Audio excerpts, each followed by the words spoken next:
This is the Wandering Mike.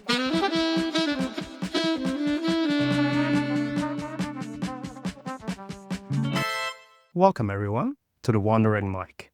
Today I'm here with Lena. Hello. How you doing? Oh, I'm good. It's Sunday, and I'm not working, so good start. Beautiful. I'm looking forward to our conversation as well. I think it's going to be a interesting chat. To get us started, if you just quickly want to introduce yourself to the people, because they don't know you yet. Fair enough. Basically, I mean, where you're from, and anything that you feel is relevant as an introduction. Okay. Well, my name is Lénaïck, but I go by Lena. I am French. I have been traveling a whole lot, I guess, over the past 10 years or so. Right. And I studied languages because, well, I did want to travel. I didn't know what it was going to do for me for work, but doing okay at the moment. So yeah, I guess it's working out all right. That's good. So yeah, I guess let's start chronologically before we're gonna find out where those travels led you. So you said you studied languages. The motivation, was it that clear? Was like, I just wanna travel, so I need to learn foreign languages, kind of. No, there was no clarity whatsoever. I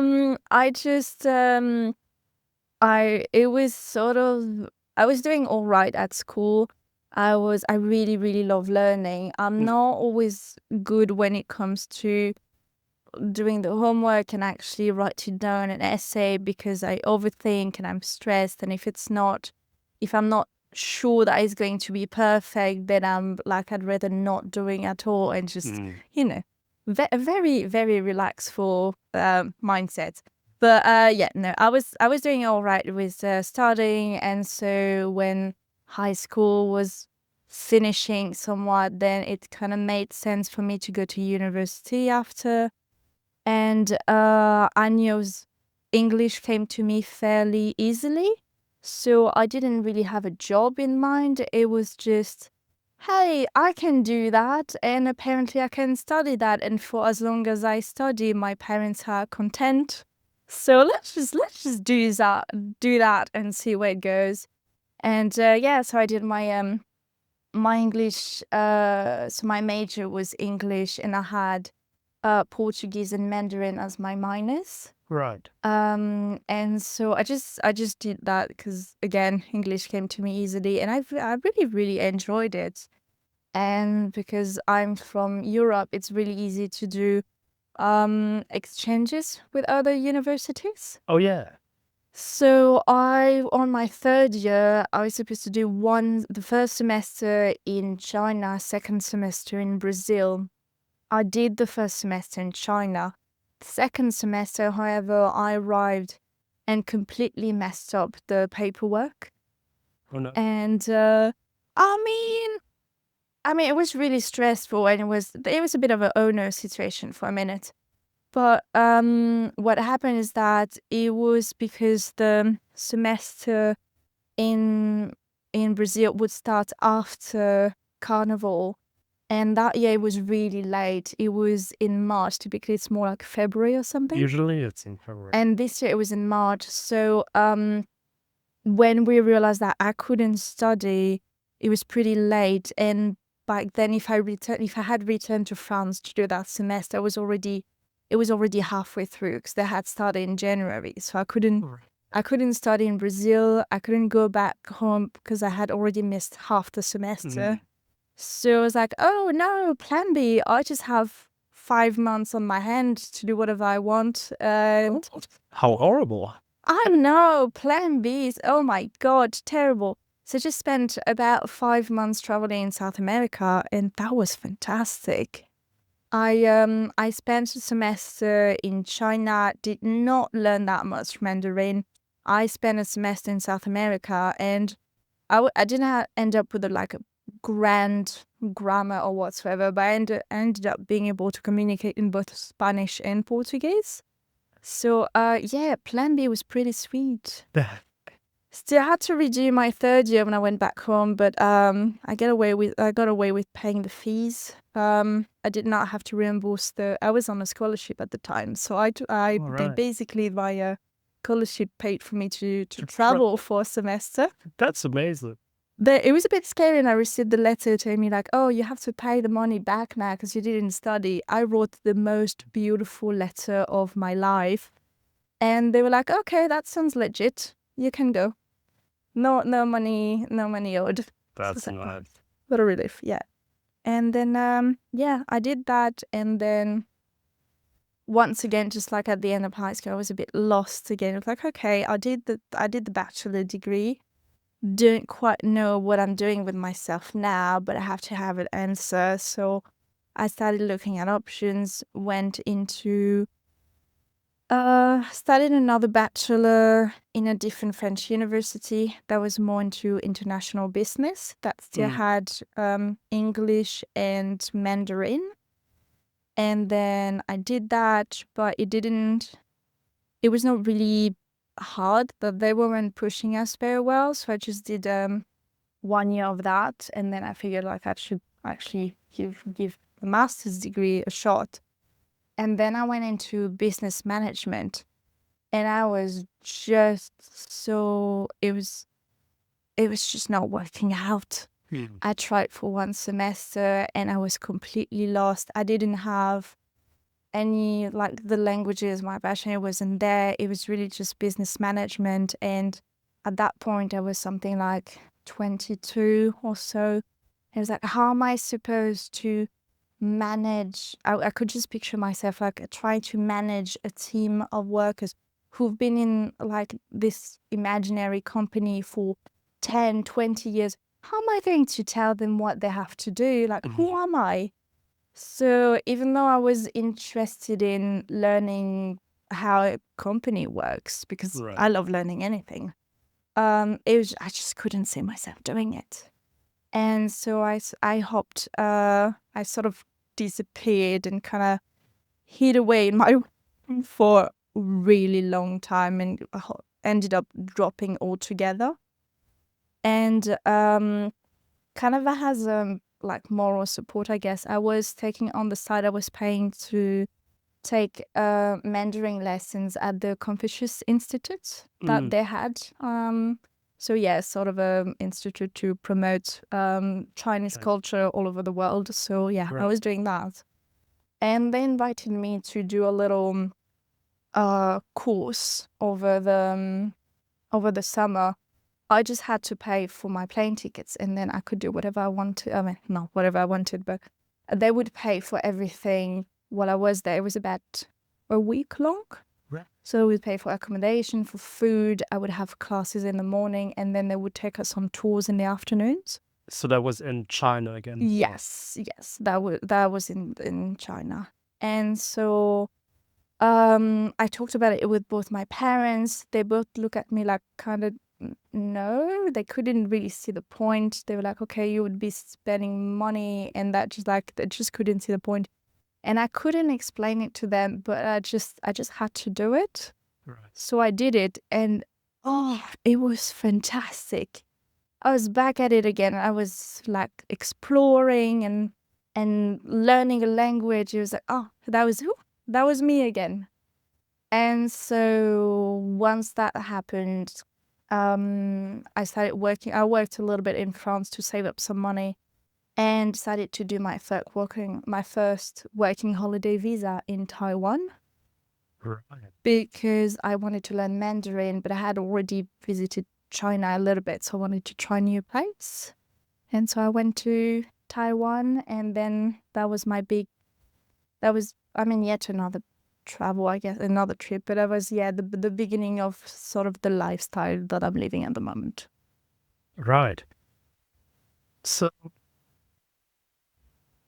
before we, I just no, that was, I just grabbed I have too many words and I grabbed all of them for you. No, but Sorry. that's perfect because I just now have a lot of questions about, Fantastic. because now I know a lot, so we can dive into a little bit more details. Um, and I think the first thing, because you said then you went back to Taiwan, so obviously Chinese, Mandarin, Mm-hmm.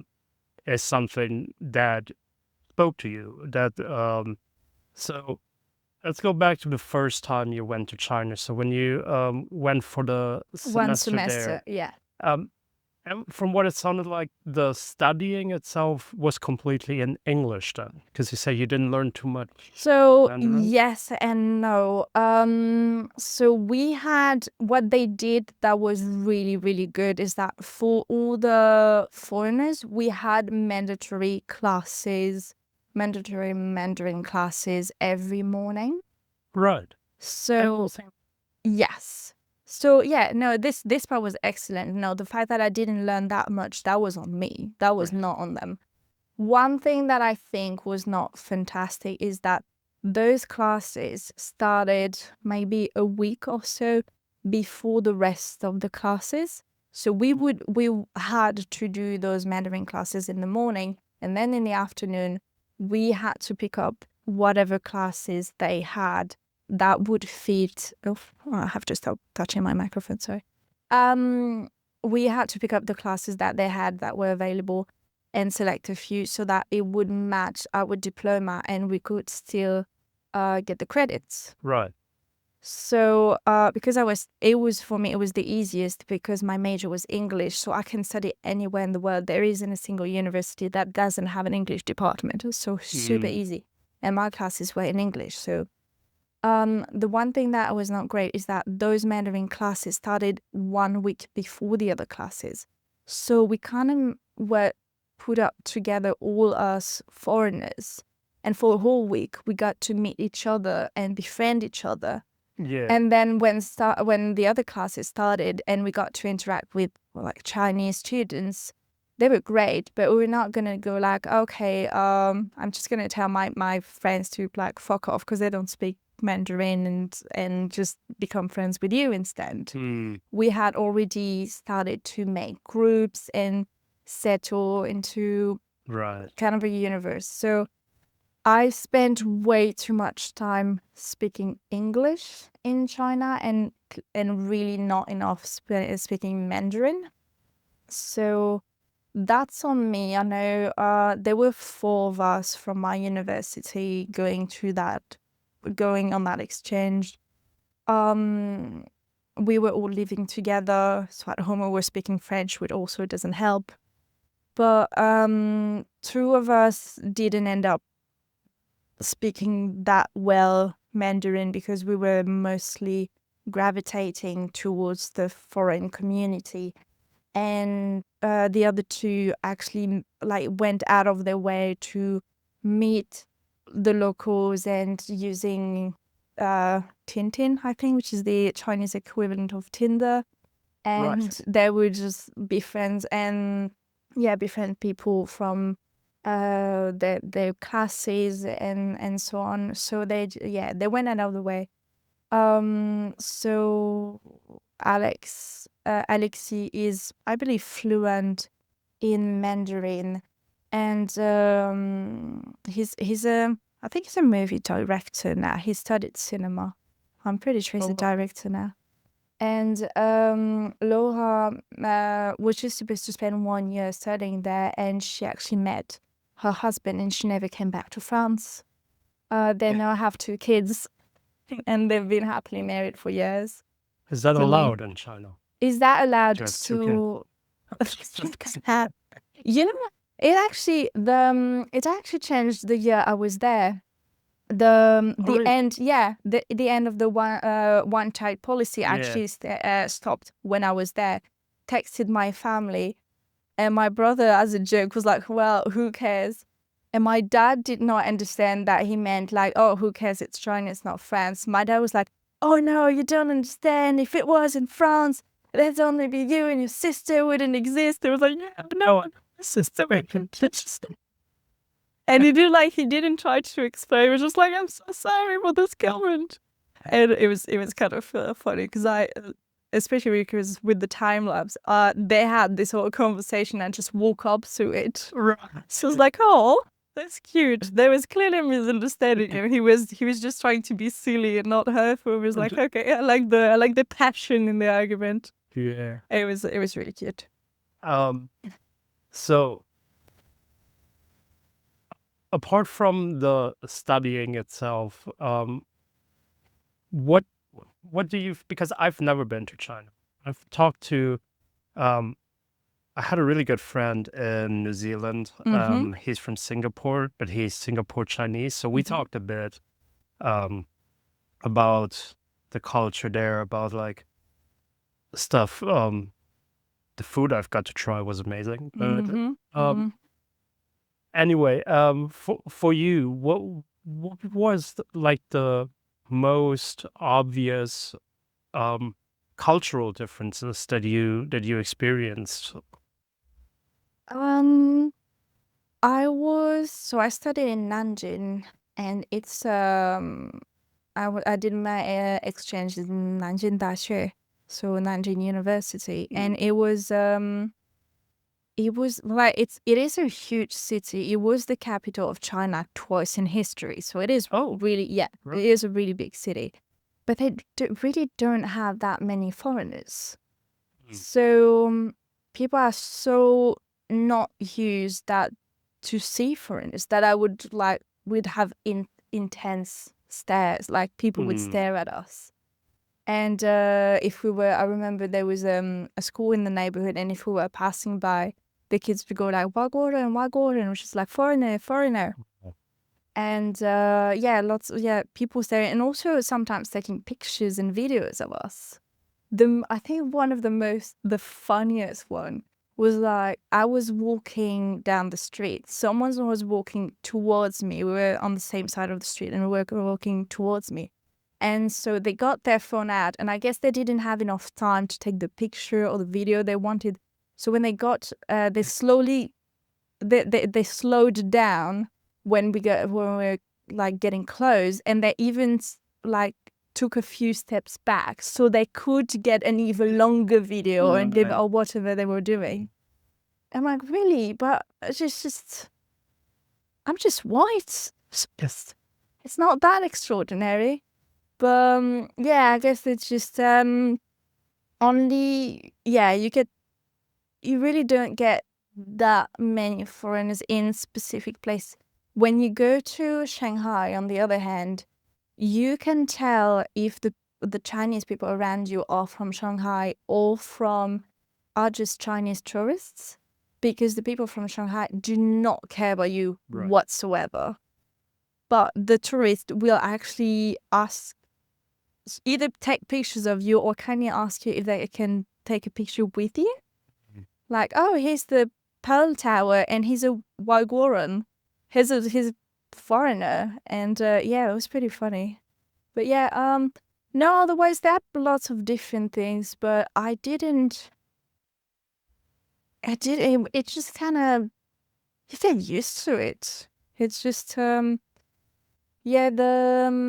just like in Brazil, and I was thinking about the toilets. You wouldn't flush the toilet paper. You'd put it in the bin next to, just because the pipes are not big enough to deal with everything. So yes, we did the same in Indonesia. We had the same thing. So that smells really bad in the summer. Not gonna lie. But there were actually, most of the public toilets were actually much cleaner than the ones that I've been to in France, because even though there'd be like with toilet paper in the bin, there wouldn't be piss and shit all over the place. It was just in the bin where it was supposed to go. Right. So just a few things here and there. But for the most part, it was just humans doing things a bit differently, but no better no worse, just a bit differently. And then you went back So now we're getting to your Mm-hmm. traveling Yeah, the lifestyle. beginning of my adult life, where I didn't have the scholarship or mommy and daddy's money to support myself. Whole new world. So Taiwan. Yes.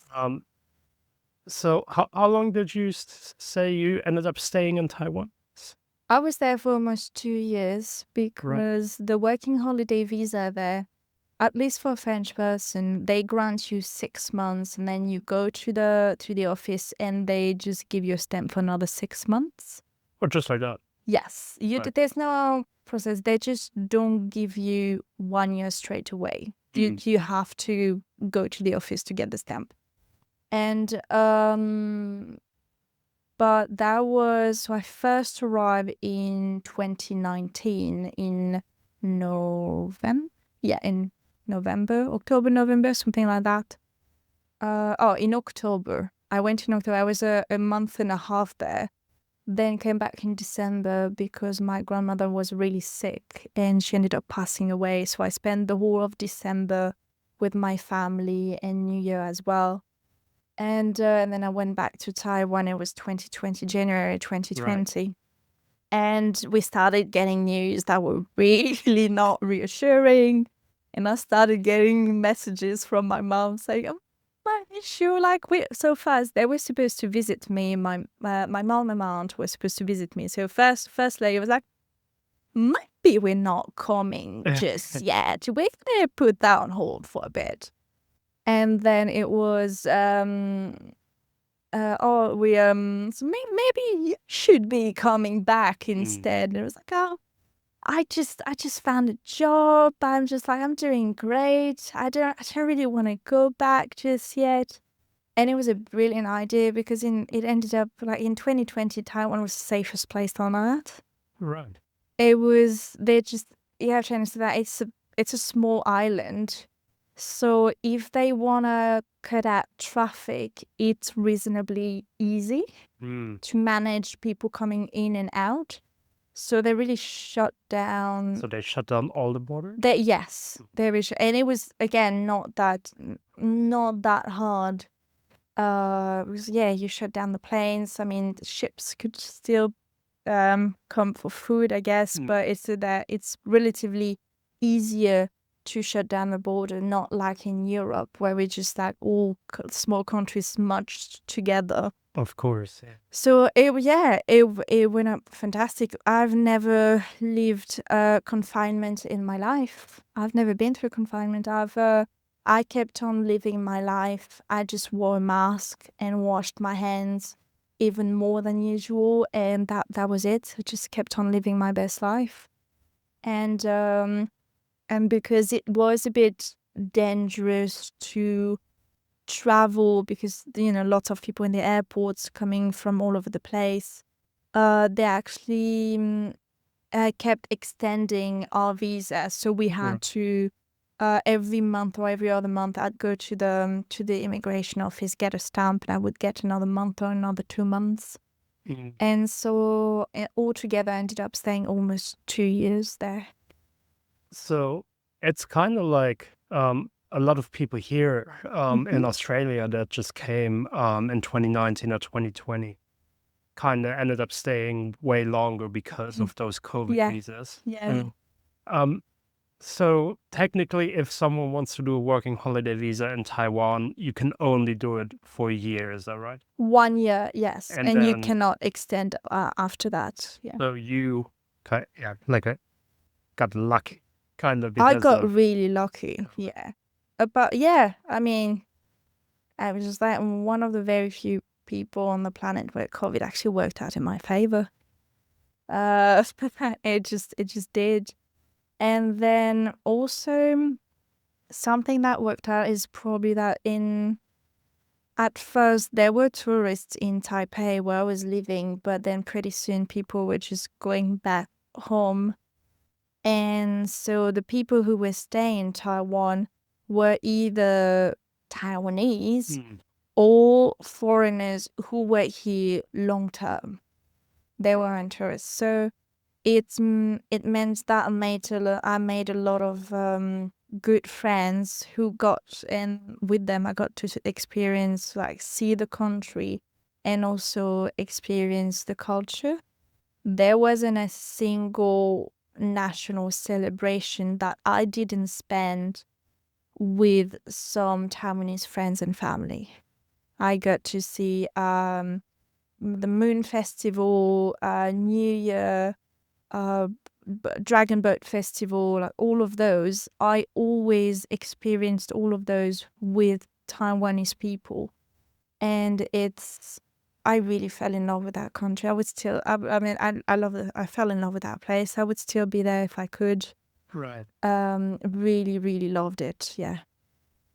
So I actually also have a friend. He's Mexican. But so I also met him in New Zealand. And before he came to New Zealand, and after, he was in Taiwan. So he did his working holiday, I believe, in Taiwan. And then while he was in New Zealand, he applied for a study visa. So he went back to study there now. And he also just had the best things to say about the country, island, whatever you want to call it. But I'm wondering for you, saying, sadly, I already forgot the name. The place you were staying in China, the big city. What Oh, was that? Nanjing. Nanjing.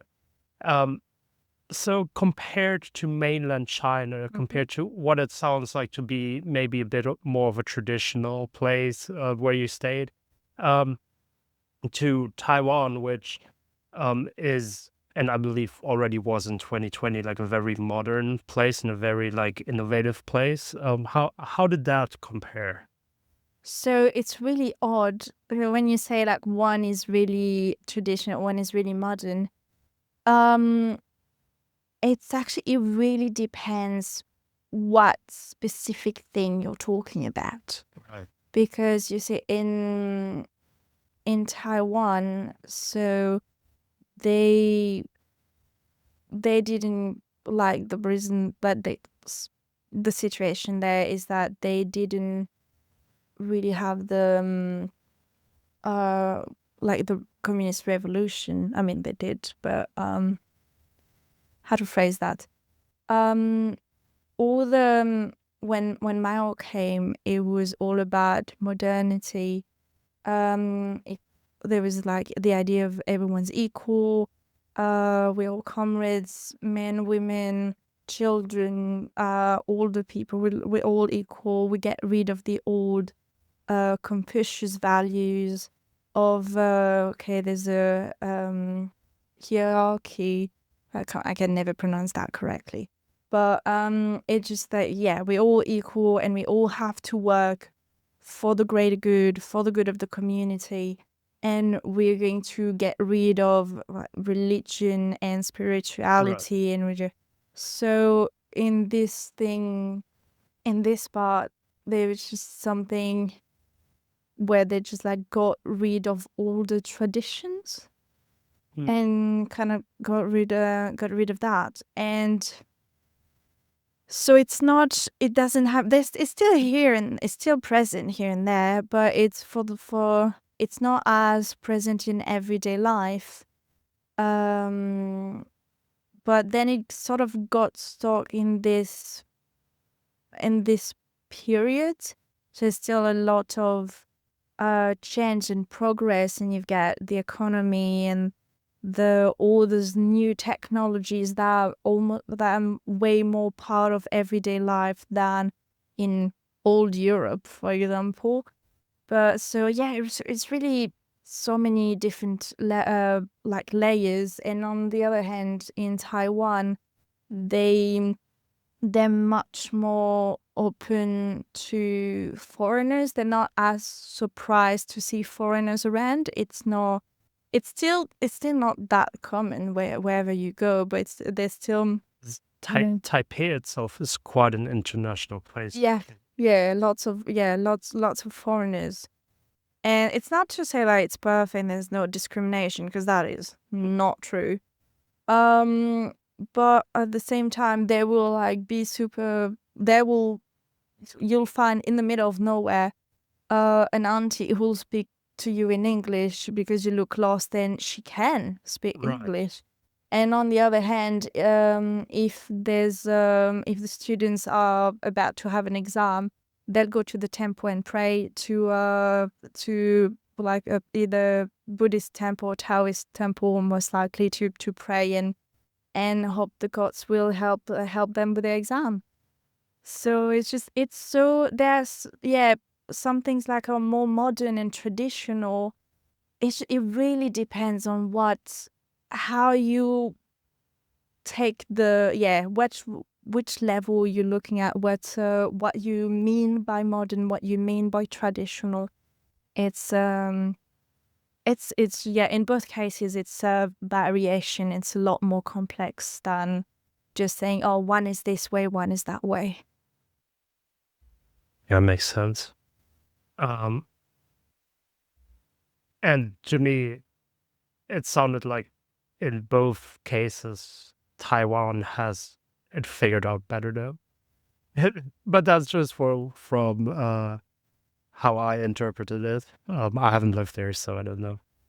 I've been to both places. I think as a foreigner, it's slightly easier to become part of the society in Taiwan compared to mainland. But just find good people everywhere. You find cons everywhere. It's just different shades. I'd like to go back to China just because I've never seen them. There's many beautiful places. I've only like scratched the surface, I feel. So I've been to Nanjing, Shanghai, Beijing, and those are mostly big cities. I've seen, and it's such a huge country. Yeah. I've hardly seen anything. And one place that I really want to see would be Huangshan, the Yellow Mountain, because those mountains are just so steep. They are the landscapes that inspired the floating mountains in Avatar. Oh, It's just, you see some pictures of those. It's just so beautiful. And I wanna go there, crack a sweat, have a hike, and just be lost in the wonder of the landscape. Yeah, and so many other places that I can't think of right now, but I'm sure if I were to go and visit, I'd be absolutely fascinated. So yeah, just in Taiwan as well. I didn't end up going to um Ali Mountain. And I want to go back. I want to travel more. More? so that's a good transition. Travel more. Yes. So what did happen after Taiwan? What did happen after Taiwan? So we applied. So my boss over there tried to apply for me to get an extension. It didn't work out. So it looked like I had to leave. Kind of like a sponsorship kind of thing. Yes, he did try to sponsor me for a work visa. It didn't work out. So I had to look at where I was going next. My first plan was Japan, and I looked into it, and I had a friend who was working as an English teacher in a school who could try and hook me up with it. And I started looking at how much I would be making and how much. I was like, okay, that looks relatively similar to French, what I would make in France. And then I looked at how much the cost of living would be, and it was much more expensive. And so I texted my friend. I was like, what's happening with that? She's like, this, like, I wouldn't be living with that much. She's like, oh yeah. So yeah, the money's like really bad. I'm trying to get another job. Why would you be hooking me up with the things, like with the job that you're trying to quit? So what's up with that? So I just fell through, and went back to France. I only planned on staying there for a month, maybe 2 months, and ended up staying about a year. So I worked a little bit. I was going to leave, but then my mom sold her apartment and moved into a house, so I stayed to help her out. And then once that happened and things were settled down, I was starting to run out of money and I was desperate to go out of the country again. Mm. I looked into going to Thailand, but you have to have to prove that you have a minimum amount of money in order to be let into the country. And by then I didn't have that money anymore, so I kept on looking. And I have a really good friend from university. I went to see her for her birthday, and she'd been toying with the idea of doing a working holiday visa in New Zealand. Right. And so she'd been sitting on the idea for a while, but wasn't quite doing anything about it. So I looked at her, I was like, let's go. It's like, what? Let's go. It's like, okay. And so just by having this conversation kind of like set her in motion. She did the paperwork, and a month later she'd gone and settled in Wellington. So that she arrived there in July, and The I windy took city. Windy Welly. And then I took a bit more time, and I did the paperwork, and in August I arrived in Auckland. I was only supposed to be there for about a week or 10 days. I ended up spending 2.5 years there. And just in Auckland. Just in Auckland, yeah. And that's actually quite interesting because I think you're the first person that I met that actually liked Auckland. Oh, no, I don't. I really, really don't like Auckland. I was Right. I was there for 2.5 years. I didn't say I enjoyed it for 2.5 years. I just thought those things kind of go. And You'd think so, wouldn't you? No. I arrived with a working holiday visa, and as I was saying, I did not have money anymore because I just Right. existed in France for a year and didn't work that much. So, I found when I arrived in New Zealand, they were just reopening the country for tourism after COVID. And so everything in hospitality they were just They all in needed- desperate need of workers. Right. And I had booked a hostel in the CBD, and someone told me that Sky City had like sort of open day. So they have the casino, the Sky Tower, Yeah. the restaurants. Basically, an entire neighborhood of Auckland belongs to Sky City. And I was like, okay, that sounds good. I could go there. At this point, I was fluent in French, English. I was decent in Mandarin, Spanish, Portuguese. So I was like, okay, I'll try and go see if I can pick up a job maybe in a hotel at the front desk. I could help Yeah. like lots of people, foreigners coming, so I could do that. And it was really funny because they were so desperate for workers that you had all the managers of the different departments coming, come work for me, come work for me. Really? You have this and that, come work for me. It was really so funny. It's like in this environment, because it never happens. You're always the one like, can I please work in your company? I swear, if you hire me, I'll be the very best employee. You'll have the wonderful work life. I will make your company thrive. And in this case, it was just come. You'll have so many benefits. Just come work for us. It was amazing. And there were like all the departments, and there was someone who was two people were here to present the casino. And at that point, I had never set foot in a casino before. And so they were showing how roulette works. And I was like, hey, that could be fun. I could apply for that, spending my whole day playing and you being can speak paid for French. it. And it's, I mean, yes, Yeah, it is partially in French. I was like, I could do that. So I was like, out of curiosity. So yeah, I applied for it. I got the job. They trained me for blackjack at first, and then roulette. I was decent at blackjack. I was not great at roulette. So they just put me in when I had, you have to have a special license to be a dealer. Right.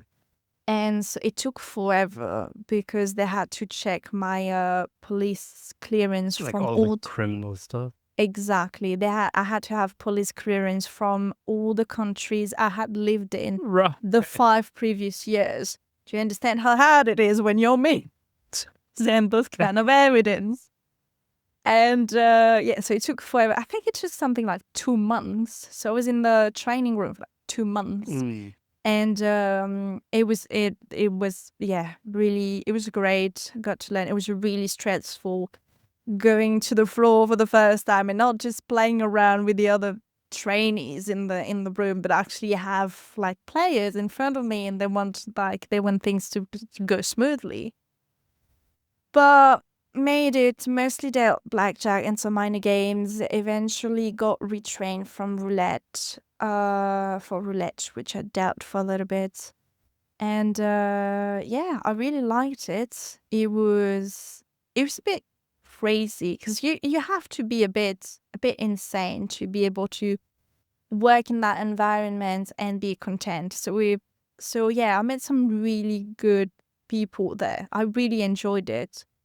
The only thing is that there's a rotation. The casino is open 24 hours a day, 7 days a week. Is it? Yes, 20%. they only close one day for Christmas and half a day for King's birthday, Monarch's Right. birthday, because it was still the Queen at the time, I think. Yeah. And yes, so you are rotating, you are put on a shift, on an 8-hour shift for a few months, and then you can ask to be changed, or sometimes they change you. And first year I was on night shift, Mm. and as the year went by, my health started deteriorating. And also, I mean, part of it was night shift. Part of it was that I was holding on to my leave. And the first whole year, I did not take leave at all. I did not have vacation or holiday whatsoever. I just kept all of it so I could take 3 weeks off straight to go see my family in France. Right. And so that was not healthy. That was not. And you had 2 days off every week, though? Is Yeah. that So I how had the schedule works? you could choose between having to, yes, you had to have 2 days off, 2 consecutive days off. Right. So that was good. You could either have fixed days that were weekdays or rotating days off. I chose rotating days off, so for a few weeks I'd have Monday, Tuesday, and then Tuesday, Wednesday, and so on. So I meant about 4 times a year I'd have actual A weekends. weekend. And not altogether that often, but it happened. And yeah, and that also meant that on occasion, because of the rotation, I would have Saturday, Saturday, Sunday, Monday, or Sunday, Monday, Tuesday off. I'd have a 3-day weekend without having to use leave. Right. So yeah, that's another reason why I did it. And yeah, that worked out well for a while. But so first year I was on night shift and it was not really sustainable. Second year I was a little bit over a year, I think, on day a little bit over a year on night shift, a little bit over a year on day shift. And day shift was better. My life rhythm was a little bit healthier. But also, I would assume, less busy during day shift. Because I feel like at night, that's when people have time. Like, more people so have time. during the day, it's more regular. You don't have a whole lot of people when you start. So the shifts would be roughly midday to 8 p.m., 8 p.m. until 4 a.m., 4 a.m. until noon. Right. And so sunrise, you did not have anyone. There were more dealers than players. It was pretty dead, really.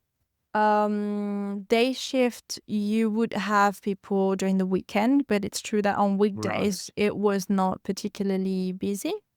it was getting a little bit busier like after 5 p.m. because sometimes we would leave work and have a bit of a gamble before Exactly. going home. And so night shifts for me was the most difficult because you start when you arrive, that's when it's the busiest. It's 8 p.m. It's the busiest, and it's going to be really busy until probably about midnight, and then it starts dying down a little bit, and until like 1 a.m. you're busy-ish, and then from 1 a.m. to 4 and sometimes 6 a.m. depending on how long your shift is, there is just not that much going on. It's just standing at your table by yourself. It's just luckily enough, I can entertain myself with my own thoughts. If there's music, can dance at my table. I'm happy Right. like that. So it wasn't too bad, but it was still hours standing at the table, like mostly by yourself, which can be a bit long. So yeah, there was a bit of a rotation. I really enjoyed it much, but then they didn't. It took a little bit of time for the casino to sort of stabilize after they reopened after COVID. And around the time that I left, which is in March this year, it had somewhat stabilized. And so they didn't need to, they were kind of good with the numbers, and they didn't really need to train people that much. And so I knew that even if I was staying longer, I wouldn't really learn that many new games. And also eventually I would be put back on night shift. So like, okay, this is I could maybe try and push and extend my visa, but it would mostly just it was time to move on. So I have a question because I never really had anyone working inside of a casino. Mm-hmm. So, because when you said in the beginning, you were good at blackjack, you weren't as good in roulette. Is it purely about like how do the things work? What are the rules? What do I have to do? Or is it also about, and I don't know if that's how it works, but is it about how much money you can make the casino? No, I mean, maybe some people who are really good can, like some dealers who can cheat and get away with it. I have never been that good. When I say I wasn't really good, is that I could deal a game, but my technique, my dexterity was not excellent. So I could deal it. I could have a smooth game, but I was not as pretty as some other dealers. Right. Because I remember we had sort of a balcony. If we were on our break, we could sort of like go on. I don't think we were really supposed to be there, but there was a sort of balcony from which you could see the casino without being officially in the casino. So you could look down at all the tables and you could see the older, like the dealers who'd been doing it for a while. It was really elegant. Just the Right. card placement, handling the chips, the way they were cutting it, spreading it, put it back. It was fast. It was smooth. Right. It was really just beautiful. I could get things done, but it was a bit crude. It was not really pretty. And I got away with it because I had great customer service. I was silly, fun, entertaining. It is a place of entertainment, so I got away with it with that. But really, on the most like serious execution part of it, I was not within the elite. And for blackjack, you don't have altogether that much math to do. It's pretty simple.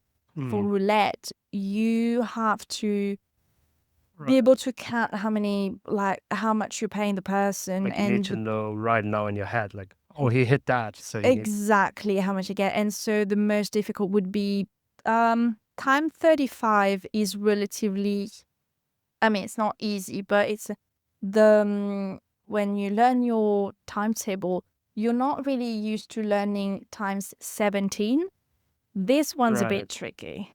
So they teach you lots of little tricks so that you can remember things more easily. If it looks like a Mickey Mouse, then it's 51. If you look like It looks like a Mickey Mouse. What? yes. So the position of the chips on the plates here, if you have, I'm gonna get in trouble with that with John Henry because there's 3 of them. So I think it's if you've got 3 splits that counts as a Mickey Mouse. But when it looks the same, and no, what am I saying? No, 3 splits, or 1 straight on and 2 corners. Both in both cases, it's 51 and it looks like a Mickey Mouse, but only one is supposed to be called Mickey Mouse. Anyway, yeah. So you have to so sometimes you just look at it and you don't have to do the math because you recognize the pattern and you know like that what it Right. is. Or if you have 2 splits and 1 straight up in the middle, it looks like a table with 2 people. So it's dinner for 2, 69. Bon appetit. So yeah, just some stuff. This took me, that's one of the reasons they did not pass me the first time for roulette, because I am not excellent with math. And while some of my friends who trained at the same time got it really fast, this is a part where I struggled. And when I got there, it was not out of sheer luck. It was me just coming up early to practice, staying late to practice, working at home, just like doing the math and just cramming it because it just doesn't come to me naturally. So this whatever I ended up, however good I ended up, or at least decent I ended up becoming, it was serious work. It's not come naturally, nowhere near like languages do, for sure. Right. So, especially in that first year, I suppose, when you worked night shift, but also in total of your stay. So the the majority of your life there then was work. Because you also said first year you didn't really take leave a lot. You then just went back to France. So, um, did you experience a lot of New Zealand like that, or was it really mostly just work? I have a little bit of like it feels like there's a bit of unfinished business between me and New Zealand because I was really expecting to do that big road trip that most people on a working holiday do, Yeah. renting a van and do both islands. I really wanted to do that. But when I started on a working holiday visa, and I could have done that then, but I didn't have the money. And then I switched to a work visa. And when you're on work visa, you just take the leave that you have. Right. And because my big brother had the splendid idea of having a child and then getting married while I was in New Zealand, I used 3 weeks of my leave a first time to meet my nephew, and then another 3 weeks on my leave, another time to go back home and watch him getting married. Right.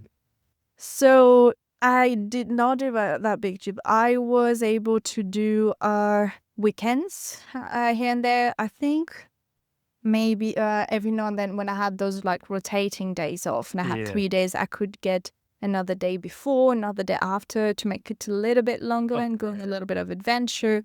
So I went to Queenstown twice. I went to Dunedin, Wellington. I was there. I spent 3 Christmases in New Zealand. I spent 2 of them in Wellington with my good friend. I had a road trip with some friends at the casino on the north. So she just stayed in Wellington as well? She didn't move around either? No, she didn't. She used Wellington as her base, and I used Auckland as my base. Right. And she was a good thing. Yeah, the third Christmas where the most recent one this last year, like the last Christmas, she wasn't in the country anymore, and that's when that was a bit hard. So I didn't. It felt like she was family in New Zealand, even she was like home away from home. Yeah. And when even she wasn't there, it was like, oh, it hit me in the face how Like, far I oh, was from home. right. Yep. So was that your first Christmas? I mean, I guess it still wasn't alone because you had people around you. Like you had Yeah, it work. was. Like we don't have to call them friends, but like you had people, still like Yeah, work. it was a bit. I mean, most recent Christmas, I spent it with my ex's family, and they were lovely. They were just so welcoming. He wasn't there, but he was in Australia actually, because his grandparents' health was not at the greatest. So I told him just go. You don't know how long they're gonna be there, so just go and be with them. And so he didn't spend Christmas with his siblings and his dad, but I But you did. did. So they were absolutely wonderful. They were so nice. The whole time I was in a relationship with my ex, my in-laws were fantastic. His parents, his siblings. When the second time I went back to France for my brother's wedding, my Ross came with me to come to the wedding, and then we went to England to visit his dad's family. Same, his aunt, his cousins, just so wonderful. So yeah, I do like it's a good thing we're not together anymore, but yeah, those were some top quality in-laws. Nice. And yeah, so yeah, but it did feel a little bit kind of the fact that I was with his family made it a little bit more obvious that I wasn't with mine. Mm. So it was a bit bittersweet. They were just absolutely lovely, but it was also like, oh, I wish like if I were with my mom, I'd be doing that. If I were with my brother, I'd be doing that. And so yeah, they were really open whenever I suggested something. It was pretty cute. But they for example they have this habit of they live on a property with some pine trees, and they were used to just taking one branch of a pine tree and use it as a Christmas tree. But it looked a little Just bit, one branch. yes, but it looked a little bit shabby. So it was kind of a running joke in the family, like, oh yeah, we have this Christmas tree. It looking a little bit sad. And so I told like, why don't you just cut more than one, just tie them up together? They'd been doing that for 20 years, never crossed their mind to do it. And yeah, it was like, it was still tilting a little bit, but it was pretty cute.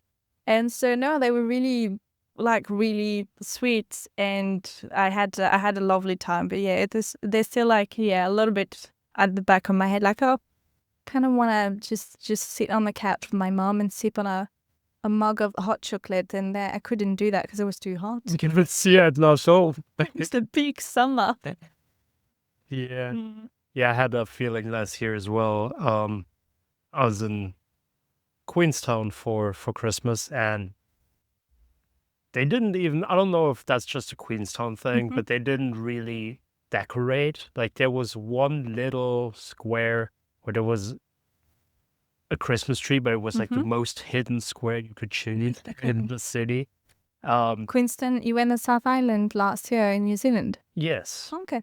Yeah, I worked in Christchurch for 8 months managing a hostel, and then Mhm. because I was also just on 1 year, like working holiday, Mhm. and then for the last 4 months, I wanted something else, so I got like a night porter position in a hostel in Queenstown. So it was more like a part-time thing, so I had more time to explore around there as well, Yeah. do like all the hiking trails. And It's such a great country if you want to hike. And it's so deeply rooted in the culture. Like they are it is, outdoors. Really, it's just if you want to go for a walk, you go with your hiking boots and 3 liters in your backpack, because they're not. It's not a little walk. You're gonna be out there for a minute, yeah, if not a couple hours. And yeah, it was really really beautiful. and Just not Auckland. it's especially now with us being in Australia as well, it's just so nice to just be able to go out in nature and not have to worry about snakes and Yeah. spiders and all that. Everything wants to kill you in this country. And when you're abroad, you're like, oh yeah, snakes, spiders, birds, magpies. magpies coming at your face like it's a Hitchcock movie. No, it's just Australia. Yeah. God. Scared me to death when they said they scratched, like, they didn't scratch my face, but I was wearing glasses and they got my glasses. They like got them to the ground. Yeah. Well, they always look so peaceful. Well, they don't look peaceful. They always Where? look like they tried to like attack you. No, I was Nothing in, happened yet. I was in Bulgaria on my own, just walking home to take the bus back to the hostel, and just came swooping. It is the season though as well. Is it still the season? I think it is. Because that was a while back. Just Australia. Everything tries to kill you in here. Even kangaroos. You're just driving, minding your own business, and then jump at you. Yeah. Everything's trying to kill you here. Anyway. What were we talking about? Queensland. Queenstown, sorry. I messed that up as well, because when I was going from Queenstown to Queensland, because that's what I did, I just flew into Gold Coast because it was like super cheap and super close. Yeah, I messed that up. A couple of weeks, I was like, oh yeah, no, I'm in Queenstown. No, Queensland. Which one's which?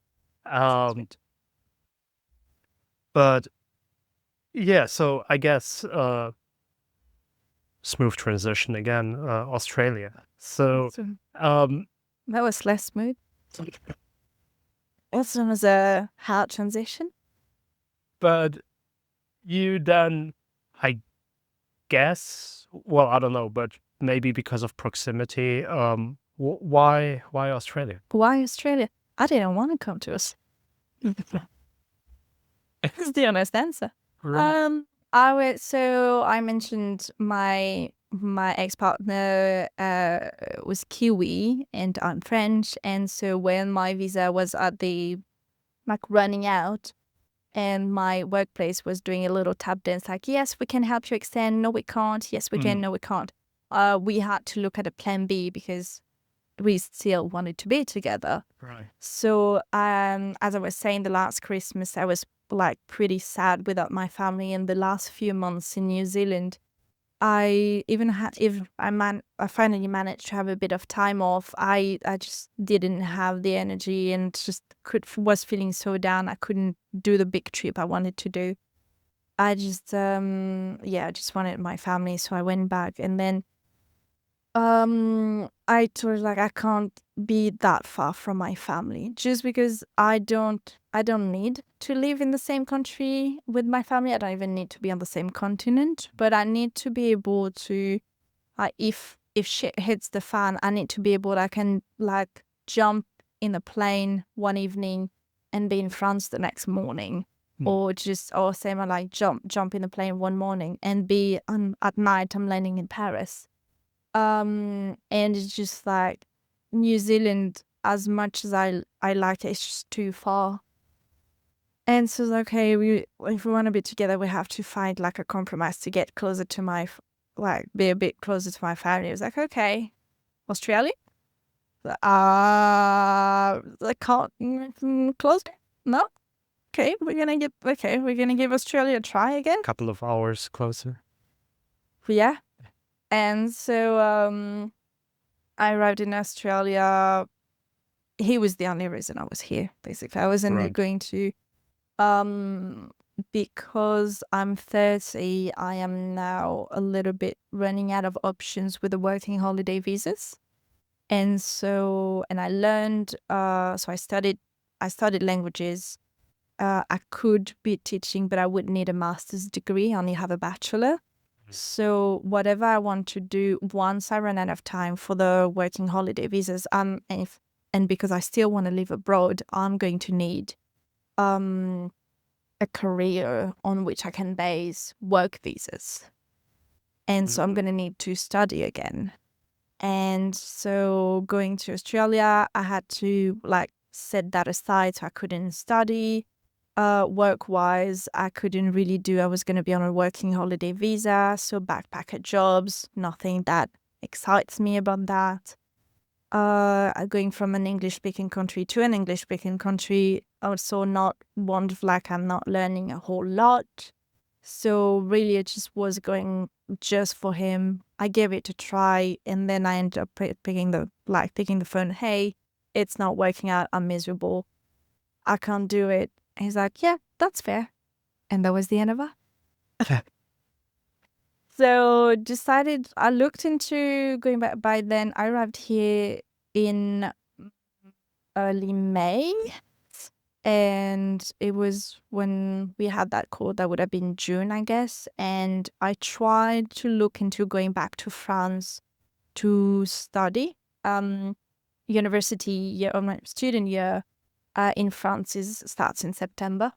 So I was hoping I could just like go home and catch up, like just pick up a degree then. But most for what I wanted to study, it just shut down in March. So that was too late.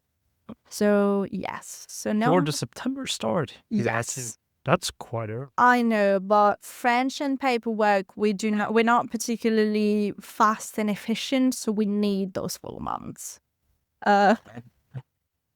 So I basically have a year to kill now before I can study again. So I decided, okay, I'm in Australia. My options are either I stay here, make the best out of it, or I go home and just, inhabit my mum's couch for a year. I was pretty devastated when we split up. I was like, oh no, just try and stick it up for a little bit. There was some friends that I met at the hostel who were going on a road trip. So I was like, okay, let's do that. He's bringing me from Adelaide to Darwin. I'm just going to go on that trip. Worst case scenario, I'm closer to home, should be a cheaper flight. Let's go. And just spending a bit of time, it was just put things in perspective. And so I was like, okay, I can actually be there. I can make, if I work in Australia, even if I'm minimum wage, it's better money than in France. And I'm getting to explore a new country. And that's all what I'm about. And I can also have I can also explore different careers, because in Australia, the backpacker community is just so like important in the workforce. It's so part of the work sphere that I get to experience lots of jobs when I'm here. So I was like, okay, I'm going to be there. I'm going to see a new country. I'm going to learn, do a little bit of different jobs, and just make the best out of the time that I have, so I can pick up my degree, start my degree next year. So that's the plan. So after the year, you're definitely gonna go home and then study which degree? Right now I'm set on nursing, but I don't have the applications. Should be between December and March, so I have a little bit of time to think about it. There are a couple of options that I'm thinking about. I just like I was saying, I want to visit and just travel a lot. I don't think I'm going to spend the rest of my life doing one single job. Right. I'm probably going to spend the rest of my life hopping from a career to another, just because I really love learning. And it's not just that I enjoy it, it's also that when I'm not learning, I am miserable. And so I have things that I'm interested in. So nursing, I'm really interested in, but also I have that dream that one day I'll be able to build my own home myself. Right. So I'd like to learn all kind of trades. Let's say just like become a plumber, work a little bit as a plumber, and then build up some money, and then pay to learn a new trade and become maybe an electrician, and work a little bit, and so on, until I can really build, do all of it. So you become self-sustainable pretty much. Yes, that's the idea, pretty much. So I don't know if it's going to happen. I don't know what's going to come first. That's the general idea. That's the general sense of direction. But yeah, and I was thinking of maybe doing my nursing degree. So I can't do it in September 2025 because it's past already. So maybe I finish this visa that runs out in May, and do my degree in 2026. Or I could push it a little bit further, so I already have my white card in Australia, and I could do a couple more, like get my tickets, get some trainings, and work in construction Right. here. So that wouldn't exactly give me the same level as if, like, I wouldn't become a tradie exactly. But because they have, again, lots of backpackers here in Australia, they are a little bit more open to having women on the workforce as opposed to other countries, a little bit more. And so if I have this experience when I go back to France and I learn trading, then they might be less sexist against me because I Because feel you like, yeah, already done look, it. I worked on a farm before, I've worked in construction Right. before. I'm not just, don't worry, I'm not afraid of breaking my nails or mess up my makeup. Just, I'll do it. So Is it that bad in France? Like, is that I the thing? think it's bad pretty much everywhere. But it's like it's getting better, but it's not. It's a slow situation, and just it's yeah, it's getting there, but it can be pretty slow. So yeah, that's so either I do it, start my degree in 2026, or just take a bit more time so I can see more of the country, learn more about construction, and also maybe give myself a few months to spend in Southeast Asia before going home. And That's all. Taiwan, That's seeing all my true. friends in Taiwan. So that's where you would go. Yeah, You could yeah, that's the plan, definitely roughly. Taiwan. Yeah. Yes, I mean, no, I'd go in Southeast Asia. I've never been to. Like I'd like to see Taiwan, Thailand. I really love Taiwan. I'd like to see Thailand. I'd like to see Vietnam. I'd like to see. I've met when I was in New Zealand. There were lots of people who were from the Philippines, from Malaysia. So Right. I was not that interested in those countries before, but because I met so many wonderful people from those places, then now I'm really keen on visiting them. And yeah, if I can hop into Taiwan and just see my friends, that would be wonderful. Sounds like a good plan. I know. Southeast Asia, you can never go wrong. But worst case scenario, so far my plan Bs have always been pretty exceptional. So I typically go with like a general sense of direction, and if the plan changes, oh well, probably for the better. So I have no complaints. Yeah. Beautiful. Mm. Yeah. We How long actually have we been talking? 1 How hour long have we and been 12 talking for? minutes. An hour and 12 minutes. Yes, I can talk for a long time if you let me. No, but that's the idea. But I feel like we actually found a natural ending because We're in the pretty, present now. We've pretty gone through much. all my life, and now we're in the present, looking towards the future. That's what I was about to say. We, not even in the present, but we also went into the future. So, but yeah, thank you for that. Thank you for sharing your experiences, giving us some insights in your travels, all these different cultures that you experienced, all these different work experiences that you had. I think that one's going to be really interesting for people just because, like, I have a similar lifestyle, but most of the backpackers that I talk with, maybe they're here, especially now in Australia, maybe they're here on their first working holiday. You know, maybe it's their first time abroad. So no, No, I'm old in this. Yeah. I didn't say old. I just said No, like experience. amongst the backpackers, I feel ancient. No, but it was really nice to have that journal pretty much of a traveling lifestyle. So thank you for taking the time. Thank you for sharing everything. Thank you for having me. Of course. That was lovely. I had a blast as well. And now I can let you go free. Enjoy your Sunday. I shall. And goodbye, everyone.